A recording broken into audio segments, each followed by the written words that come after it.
दोस्तों नमस्कार। आप सभी का हार्दिक स्वागत है साहित्य धारा क्लासेस पर। दोस्तों हम आज आपके समक्ष जायसी और उनका पद्मावत लेकर उपस्थित हुए हैं।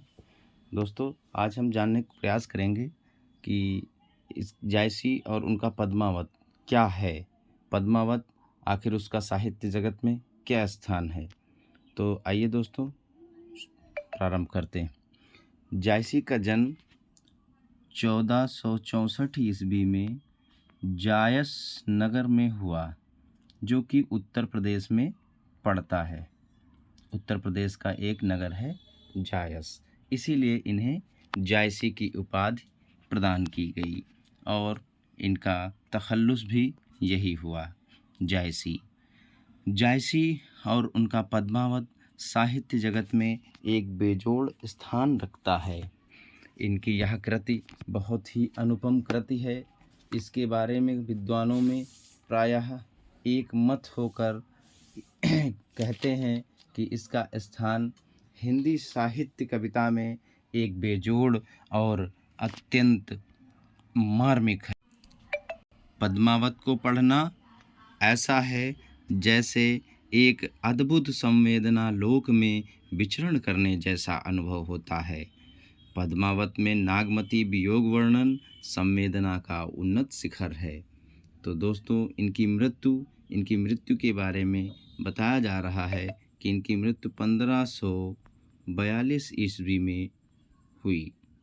इनके बारे में कहा जाता है कि यह एक कुरूप व्यक्ति थे, किंतु अपनी साहित्य रचना धर्मिता से इन्होंने जगत को यह प्रमाण दे दिया कि वास्तविक सुंदरता अंतर मन की सुंदरता होती है, ना कि बाह्य मन की सुंदरता।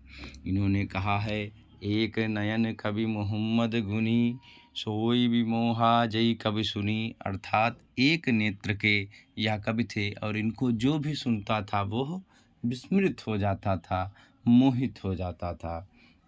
इन्होंने कहा है कि जो काव्य रचना होती है उसका प्रयोजन 6 माना गया है, आचार्य मम्मट ने माना है।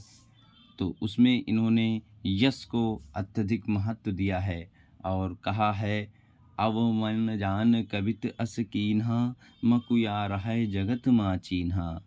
अर्थात मैंने यह कवित्व इसलिए बनाया है ताकि मुझे जगत में लोग पहचाने या मुझे जगत में एक पहचान मिले। तो दोस्तों पद्मावत इनकी एक अद्भुत कृति है, इसमें तो कोई संदेह नहीं। और दोस्तों पद्मावत का जो मूल प्रतिपाद्य है वह है प्रेम। मानुष प्रेम भयो बैकुंठी। अर्थात मनुष्य जो का प्रेम है वही बैकुंठ को ले जा सकता है। जायसी की रचना धर्मिता में सबसे प्रधान इनका कड़वकबद्धता है।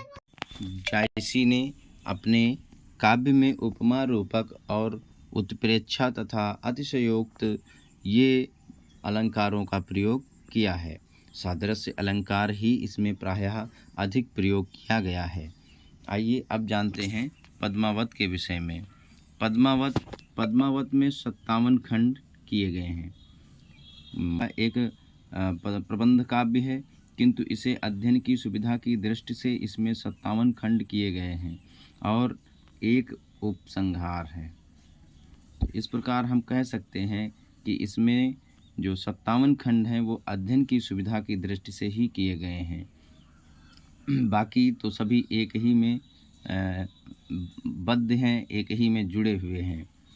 तो आइए जानते हैं पद्मावत। पद्मावत को 2 भागों में विभाजित किया जा सकता है, एक पूर्व का और एक उत्तरार्ध, एक पूर्वार्ध और एक उत्तरार्ध। तो पूर्वार्ध क्या है, वह काल्पनिक है, ऐसा विद्वानों ने माना है। और उत्तरार्ध क्या है, यह एक ऐतिहासिक प्रसंग से जुड़ा हुआ है। इसमें कवि ने बहुत ही अच्छा वर्णन किया है जो अप्रतिम है। इनकी रचना धर्मिता में पद्मावत के पाठ को लेकर विद्वानों ने काफ़ी ऊहापोह किया है। उनमें से 3 विशेष रूप से उल्लेखनीय हैं, आचार्य रामचंद्र शुक्ल और डॉक्टर मता प्रसाद गुप्त तथा डॉक्टर वासुदेव शरण अग्रवाल। इसमें आचार्य रामचंद्र शुक्ल की संपादित जायसी ग्रंथावली ही प्रायः सर्वत्र पाठ्यक्रमों में निर्धारित है, अतः इसलिए प्रस्तुत मूल पाठ वहीं से उद्धृत किया जाएगा। आरंभ में जायसी और उनकी कविता पर आधारित अनेक विद्वानों ने ग्रंथों को लिखा है या इसके लिए एक विभिन्न प्रकार की आलोचना समालोचना पद्धति को अपनाते हुए एक नवीन कृतियों को लिखा है ताकि उसे अध्ययन में सुविधा प्रदान हो सके। उसमें से एक आते हैं विजयदेव नारायण शाही। उन्होंने यहाँ तक कहा है कि जायसी जो इतने बड़े कवि थे, उनको इस पाठक वर्ग अर्थात जो हिंदी साहित्य प्रेमी हैं उनके लिए बहुत ही दुर्भाग्यपूर्ण रहा कि वह उनके समक्ष पहले नहीं आए। ये तो आचार्य रामचंद्र शुक्ल की मेहरबानी ही है जो उन्हें आज साहित्य जगत में जो स्थान उन्होंने प्रदान किया है वह उसका संपूर्ण श्रेय आचार्य रामचंद्र शुक्ल को ही जाता है। बाद में तो फिर ऐसी होड़ सी लग गई कि उन्हें सूफियों का सिरमौर तक घोषित करने की होड़ सी मच गई। ये उनका एक अलग ही प्रकार का व्यक्तित्व था। उनकी कृति में जो जायसी हैं वो खालिस मानुष होने का साक्ष्य बराबर देते आए हैं और उन्होंने अपने प्रेम को ही व्यंजित करने का एक प्रयास किया है। तो ये था जायसी और उनका पद्मावत। आशा करते हैं आपको वीडियो पसंद आया होगा। ऐसी ही वीडियो और आगे आपको मिलती रहेंगी। अपनी प्रतिक्रिया कृपया कमेंट बॉक्स में अवश्य दें।